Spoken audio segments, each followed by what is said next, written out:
Hormuz के पास से गुजरते हुए भारतीय तेल टैंकर पर अमेरिका ने अटैक किया और 3 भारतीय की मृत्यु उसमें हो गई है, ऐसा अभी खबर आ रहा है सूत्रों के हवाले से। और यह खबर भारतीय के एजेंसी के द्वारा कंफर्म भी कर दिया गया है। आप इस पहले वीडियो को देख लीजिए जो भारतीय के on a ship off the coast of Oman, in which unfortunately we lost 3 Indian nationals. We have summoned the US CDA here to register a strong protest. The continuing incidents of attacks on shipping in the region are deeply worrisome and a direct result of the ongoing conflict in the region. These attacks must cease and end, and we also call for dialogue and diplomacy so that we can have an early return to peace and stability in the region. बहुत ही दुखद, बहुत ही निंदनीय खबर है। 3 दिन में 3 जहाज को अटैक किया गया अमेरिका की तरफ से, और वो अमेरिका है जो वीडियो को जारी भी करता है जब वो अटैक करता है। लगातार अमेरिका इंडिया को परेशान किया जा रहा है और हमारे पास इसका कोई विकल्प नहीं है। मैं मान सकता हूँ वो पावरफुल कंट्री है, कुछ भी कर सकता है, लेकिन हमारी आवाज़ को बुलंद करना क्या यह भी एक नहीं है? क्या हम अपनी आवाज़ को अमेरिका तक पहुँचा नहीं सकते हैं? यही अटैक अगर पाकिस्तान की तरफ से हुआ रहता तो आप भारतीय का क्या रिएक्शन होता है बताइए आप कमेंट में।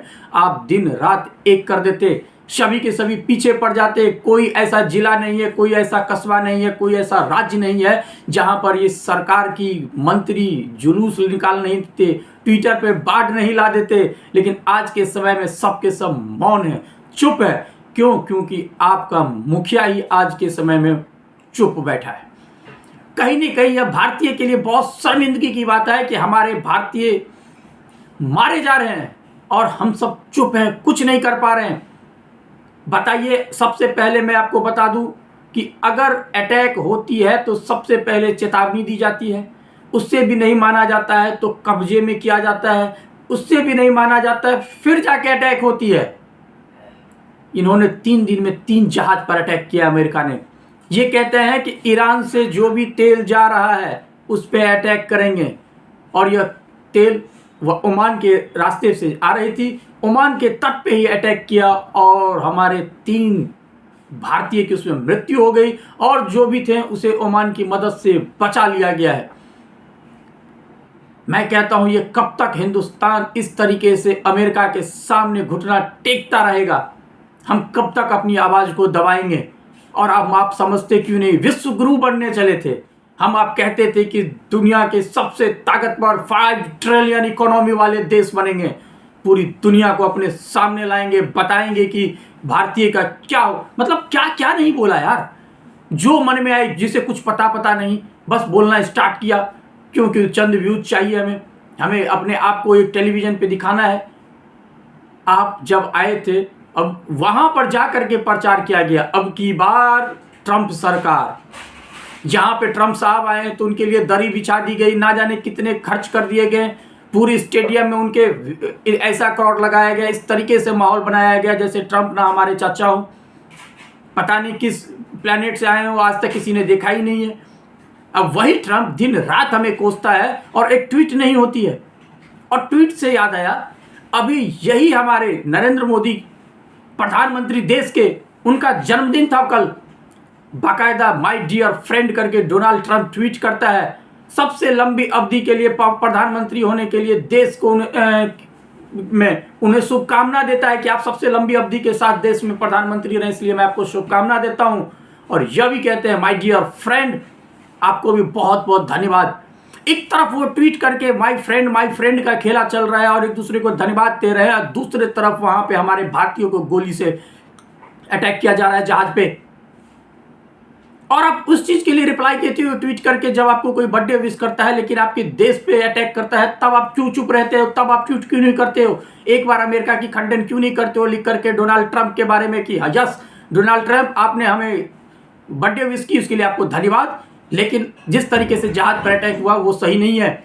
इससे पहले भी इंडिया वर्सेज पाकिस्तान की जब लड़ाई हुई थी ऑपरेशन सिंदूर, तब भी हमारे देश का जो है सो वो युद्ध विराम जो लगा था उसका वो घोषणा किया था अमेरिका से बैठा हुआ डोनाल्ड ट्रंप। तब भी हम कुछ नहीं कर रहे थे, उसने घोषणा की, उसके बाद हम रिप्लाई जारी किए हैं। और वो बार बार इंडियन को नीचा दिखाता गया, हर वीडियो में कहता गया, तो हम तो उन्हें मौका दिए थे 24 घंटे का, इंडिया ने तो 4 घंटे में युद्ध रोक दी। डायरेक्ट नरेंद्र मोदी पर पर्सनल अटैक किया, फिर भी चुप रह गए। आप लोग बात करते थे मनमोहन सिंह को गाली देते थे सुबह शाम कि वो कुछ भी नहीं है, वो तो बैकएंड से रहते हैं।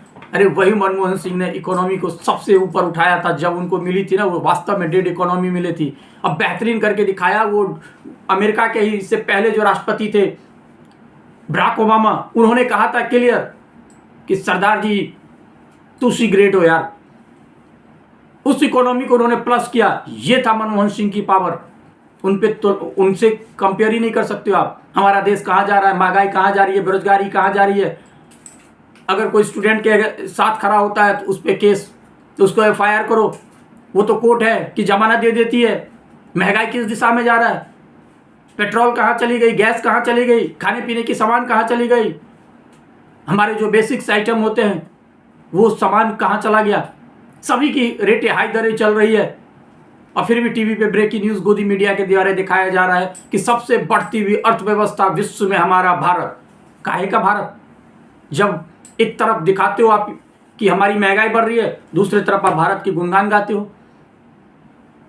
अभी हाल ही में आपने ईरान के लिए बोला कि ईरान में ईएमआई पे ये चल रहा है, ईरान में भुखमरी आ गई है, ईरान में ये हो गया। तो ईरान के तरफ से बाकायदा मीडिया में ट्वीट करके जारी किया गया कि फॉल्स नैरेटिव सेट मत करिए, इस तरीके के बयान मत करिए। तो गोदी मीडिया को पता ही नहीं है कि हमें किस दिशा में जाना है। कुछ भी हो, सरकार की गुण गाना है, सरकार के बारे में तारीफ करनी है, इसके अलावा हमें कुछ करना ही नहीं है। दिन रात जय सरकार, जय सरकार, जय सरकार। विपक्ष भी है। अगर राहुल गांधी इतने टाइम से कह रहे हैं कि महंगाई की मार आने वाली है, देश अर्थ संकट में जूझ सकता है, तो आप लोग क्यों नहीं समझ रहे? विपक्ष की बातें को भी सुनिए। इस तरीके से हमारे देश के नाविकों पर अटैक होगा और उसमें भारतीय की मृत्यु होगी और सभी के सभी चुप रहेंगे तो काम नहीं चलेगा। वो सभी जितने भी आते हैं वो हमारे लिए तेल लेकर के आते हैं, तभी हमारा यहाँ पे घर परिवार चलता है। और उनके साथ इस तरीके की उनकी ज़िंदगी को इस तरीके से अगर ख़त्म कर दिया जाएगा तो हमें आपको आवाज़ बनना पड़ेगा, आपको अपनी बात पहुँचानी पड़ेगी सरकार तक, तभी यह सरकार जागेगी और वहाँ तक पहुँचाएगी। एक प्रेस कॉन्फ्रेंस कर लिया, इससे कुछ नहीं होता है। आपने जारी कर दी, निंदा कर दी, खंडन कर दी, इससे कुछ नहीं होता है। कहीं न कहीं हमें समझना होगा कि हम वास्तव में क्या इतने कमज़ोर हो चुके हैं। मैं मानता हूं कि वो सुपर पावर है अमेरिका, उससे हम जीत नहीं सकते हैं, लेकिन हार भी तो नहीं सकते हैं। हम उससे लड़ाई करने के लिए कौन कहता है, लेकिन अपनी बातें को मजबूती के साथ वहां तक पहुंचा तो सकते हैं। क्या यह भी हमारा अधिकार नहीं बनता है? और सभी मंत्री और संतरी जितने भी है सब चुप हैं। क्यों? क्योंकि आपका मुखिया ही चुप है। बहुत ही दुखद खबर है, बहुत ही निंदनीय खबर है। आज के लिए इतना ही, मिलते हैं बहुत जल्द अगली वीडियो के साथ। तब तक के लिए गुड बाय, थैंक यू। अपना बहुत बहुत आप ख्याल रखिए।